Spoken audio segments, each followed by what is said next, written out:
Is Kourtney Kardashian watching my YouTube videos? I'm pretty sure she is, according to this last episode of Keeping Up with the Kardashians. Let's talk about it.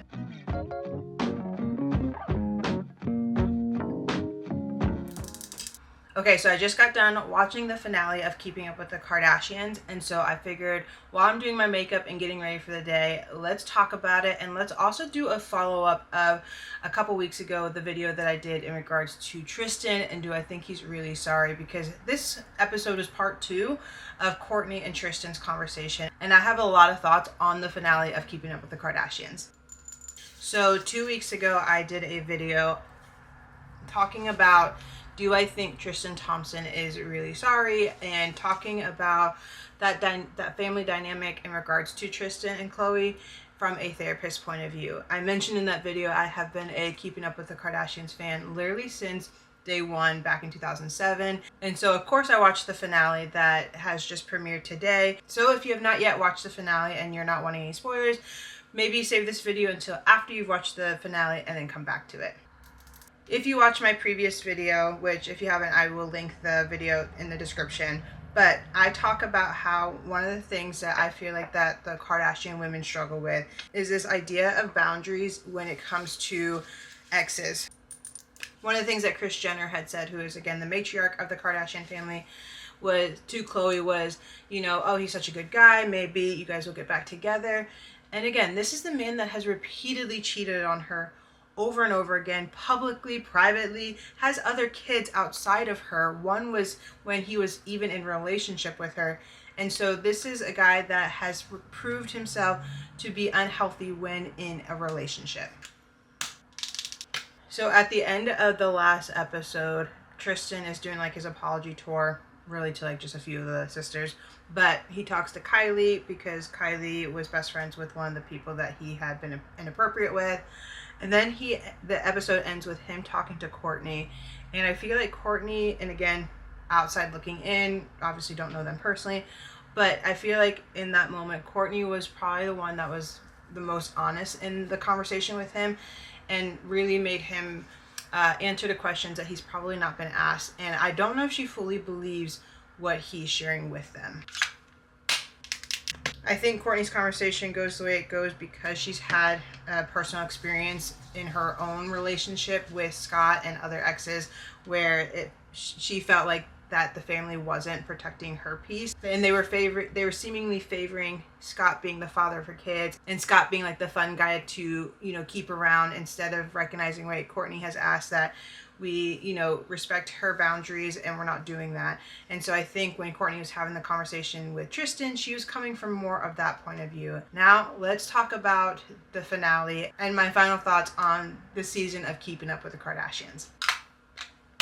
Okay, so the finale episode opens with, again, part 2 of the conversation between Kourtney and Tristan. And I literally felt like the conversation she was having with Tristan literally was what I had mentioned in my previous video. That's why I was like, wait, did Kourtney watch my YouTube video? Which obviously I know she didn't.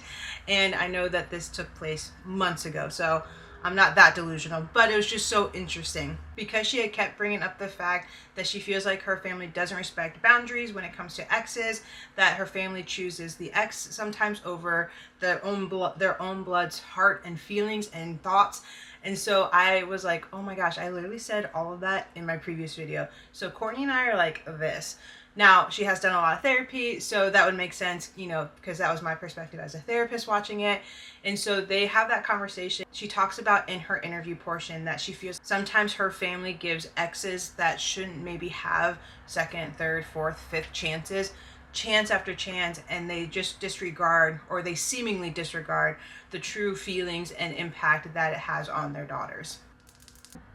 The episode then goes on and shows Kim in her iconic era, which to be honest, I'm not a Kim hater. I do think she, seemingly works really hard. I do think it's interesting, though, that in the beginning of the season of Keeping Up with the Kardashians, which as soon as she said it, I knew it wasn't going to be something that she's capable of doing, which I'll get to in a second. But she talked about how she wanted to make this year an intentional year of, not saying yes to everything, or taking time for herself, or really just learning to slow down. Now, here is the problem with that. Kim is Kris 2.0, and this is what I mean. So here's my theory or my thoughts from a therapist point of view when it comes to Kris and Kim. Again, Kris is the matriarch. When it comes to Kim, I think she is Kris Jenner 2.0.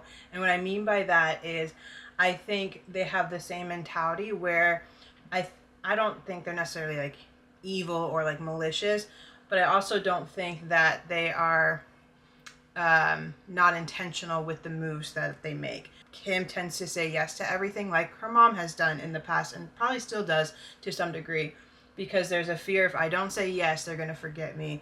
And I think Kim continually uses the word iconic because in her mind, that's what's important, is she wants to go down as being iconic. I also think that not only is there a fear of being irrelevant for Kim, but I also think there's a fear of the quiet. I think Kris has literally trained these girls, which they've talked about since they were young, to be up at a certain time, to be going, and don't stop until, you know, your day is completely filled, and make sure that you work hard, which, again, nothing wrong with the idea of working hard, but I think it's come to a point, especially for Kim, and I think it's become a form of identity for her. So she feels like if I'm not doing something, then I'm nothing. Not that I'm not doing nothing, but I truly believe she thinks if I'm not doing something big, grand, then I am nothing. And so I think there's a really unhealthy tie to her identity in what she does. So all that to say, when she mentioned in the first episode, this is a year where I'm going to take it slow, I'm going to be intentional with, you know, what I say yes to, I knew right away that's not who she is, and that's something that I think she needs to work on. I don't think a paycheck is worth your peace, and she has plenty of paychecks. And then, of course, we go to Khloe, who has a really interesting conversation with Cece, who is somehow related. I think she's Robert Sr. Kardashian's cousin. And she's one of the only people on that side who stayed in relationship with Kris and the kids when everything had happened between Kris Jenner and Robert Kardashian. It was interesting to even hear from the Kardashian side how there was so much pressure, seemingly so much pressure, on Robert Kardashian, who again was the patriarch of this whole family, to be something significant. Cece talks about how, like I said, the whole Kardashian family kind of stopped talking to Kris Jenner once everything happened, but as soon as Kris Jenner made it into People, there was like the idea of, oh, she's something, so now we can talk to her again, even though she, you know, hurt Robert Kardashian or whatever the case may be. So I do think it comes from both sides, that idea of I have to be significant or I'm nothing.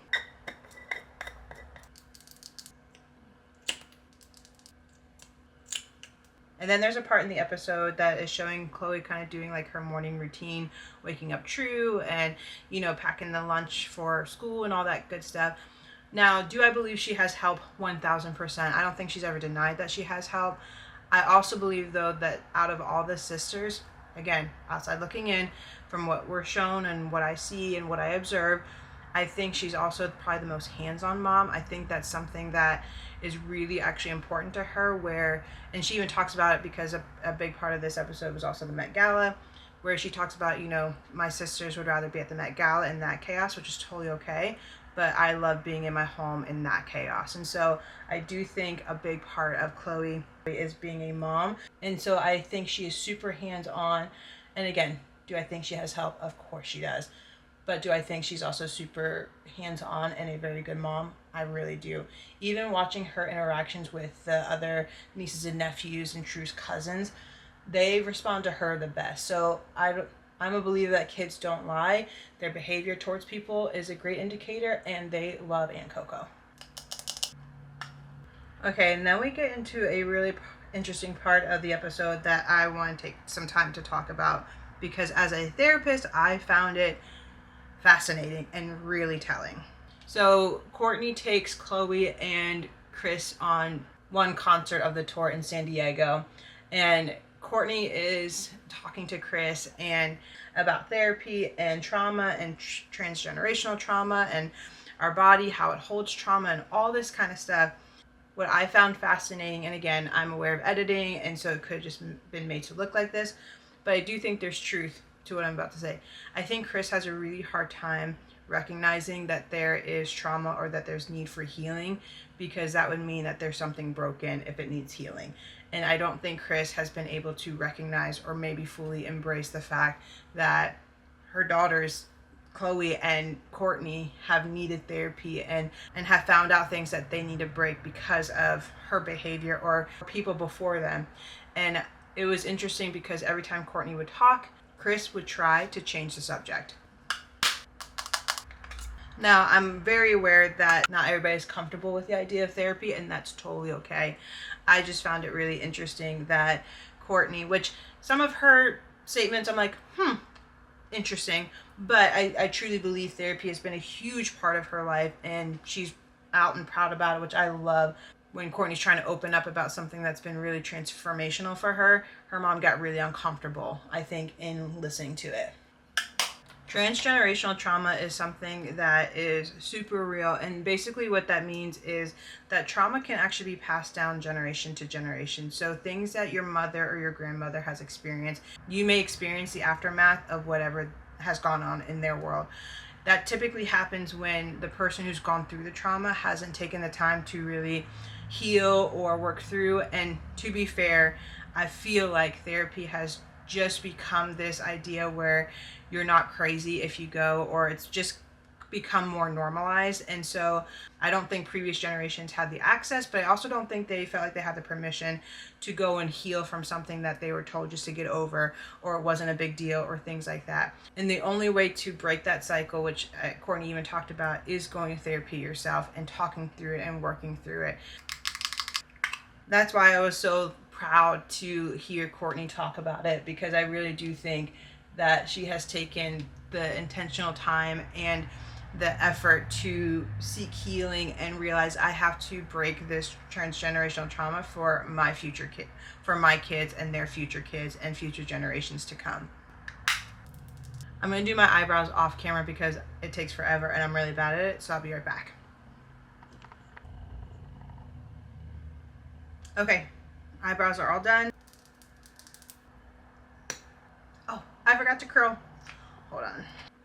Watching this finale, which I can't believe it's a finale, but watching this finale, it honestly reminded me of seasons back, and I can't remember the exact season, when Kourtney started going to therapy. There seemed to be so much criticism because as she was doing the work and working through the trauma and working through things that, you know, were unhealthy or toxic, and we're figuring out who she is and all that stuff, there seemed to be a lot of backlash from the family, or maybe backlash isn't the right word, but there seemed to be a lot of judgment, or this idea that Kourtney's crazy or that she's not a team player. I think it wasn't understood or maybe even respected that she was on a journey of figuring out how to be a healthier version of herself, because she knew what she was doing or how she was living or who she was not healthy at the time. And sometimes when we're becoming healthy, maybe unhealthy people in our life will not fully be on board or recognize it, because unhealthy people have a hard time recognizing healthy behavior,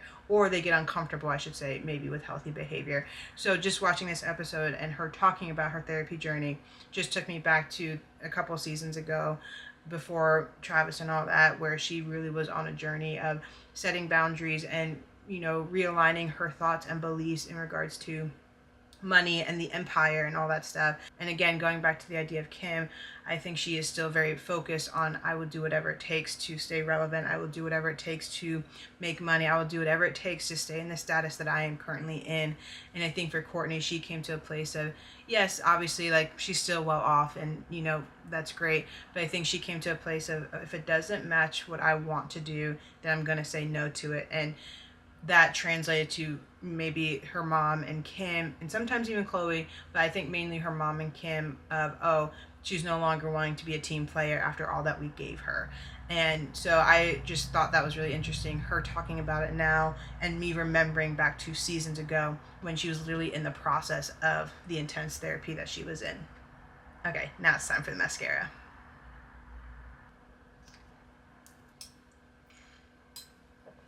Okay, so my final thoughts. I'm definitely happy for Kourtney and Travis. I am glad that, you know, they want a baby and they just had a baby. Rocky 13th or something like that.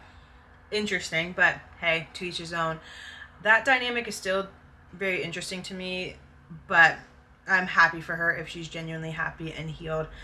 Chloe, I hope we don't get to next season and like, well, you know, Tristan and I are back together. I would be devastated if her and Tristan got back together. Again, as I mentioned in previous videos, I can't be the judge and jury if he's going to therapy or what he's learning. But again, from the outside looking in, I feel like he's really smooth with what he says, and I think if they get back into a relationship, he possibly could go back to old patterns. And I just think Chloe deserves the world and so much better.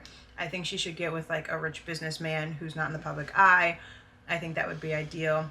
I think with Kim, she has to get to a place where her identity doesn't revolve around the idea of being iconic. I think she has to recognize that the empire that she has built and the path she has paved and the things that she has done culturally is good enough, it's significant, and I think she has to get to a point where her identity just can't rely on what I do is who I am. And so I'm interested to see if she gets to that point. As for Kylie and Kendall, I hope they continue to find happiness. I'm happy for Kylie and Timothy Chalamet. I think that's how you say his name. I mean, they didn't bring much to the season, but I don't think that's required of them, and I think they have the right to set boundaries and have some privacy.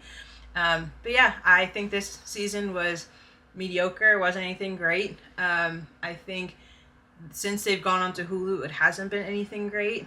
Will I still watch? Of course. But yeah, those are my thoughts. I hope you guys enjoyed getting ready with me and talking all things Kardashians. Again, if you love all things therapy, mental health, pop culture, faith, this may be the place for you. And I would love for you to go ahead and hit that subscribe button, hit that like button, and turn on your notifications. That way you guys are notified when brand new videos are out and ready for you to enjoy. Be sure to tune in next week. Until next time, guys.